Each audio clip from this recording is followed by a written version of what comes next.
क्रिया भाग 2। प्रयोग या संरचना के आधार पर क्रिया। मुख्य क्रिया, सहायक क्रिया, संयुक्त क्रिया। अन्य क्रियाओं में नामधातु क्रिया, प्रेरणार्थक क्रिया, पूर्वकालीन क्रिया, आज्ञार्थक क्रिया, सजातीय क्रिया। और इनको विस्तार से देखें। मुख्य क्रिया, किसी कार्य का करना या होना एक पद में हो, जैसे राम आया। इसका अन्य उदाहरण देखें तो जैसे सीता गई, राम खाना खाया। तो ये जो आया, गई, खाया, ये एक पद है। ठीक है। नेक्स्ट देखेंगे सहायक क्रिया। मुख्य क्रिया की सहायता करने वाली सहायक क्रिया कहलाती है। उदाहरण जैसे राम आया है, यहाँ पर आया के बाद में है लगा हुआ है। सहायक क्रिया वर्तमान काल बताने में सहायता कर रही है। अगर यहाँ पे आया था लिखा होता तो सहायक क्रिया वहाँ पर भूतकाल बताने में सहायता कर रही है। इस प्रकार सहायक क्रिया समय ज्ञात करने में सहायता करती है। संयुक्त क्रिया, दो या दो से अधिक भिन्नार्थक क्रियाओं का मेल। जैसे राम आ चुका होगा, इसमें 3 क्रियाएं हैं। आ से आना, चुका से चुकाना या चुकना, और होगा से होना। अर्थात 3 क्रियाओं का मेल है और तीनों क्रियाएं भिन्नार्थक है, इसलिए ये संयुक्त क्रिया है। जैसे नाम से जाहिर है संयुक्त, तो संयुक्त में बहुत सारी चीज़ों का समूह बड़ा। नेक्स्ट है नामधातु क्रिया।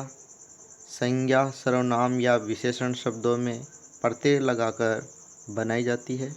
जैसे रंग से रंगना और अपना से अपनाना।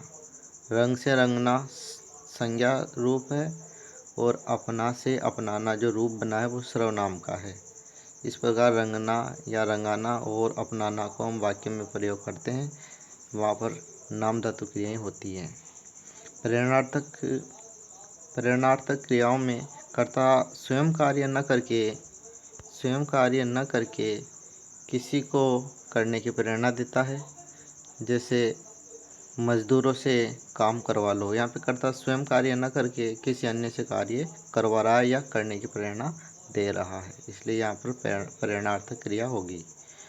पूर्वकालीन क्रिया, एक क्रिया पूरी होने के बाद दूसरी क्रिया संपन्न हो, वहाँ पर पूर्वकालीन क्रिया होती है।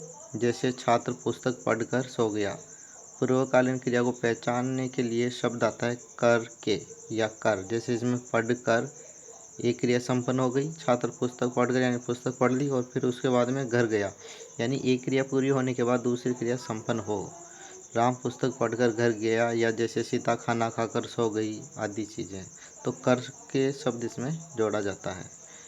आगे नेक्स्ट है आज्ञार्थक क्रिया, जिसका प्रयोग प्रार्थना, अनुमति या आज्ञा के लिए किया जाता है। जैसे तुम सब विद्यालय चले जाओ, यहाँ पर उनको आज्ञा मिली है, तो ऐसे वाक्य आज्ञार्थक क्रिया वाले कहलाते हैं।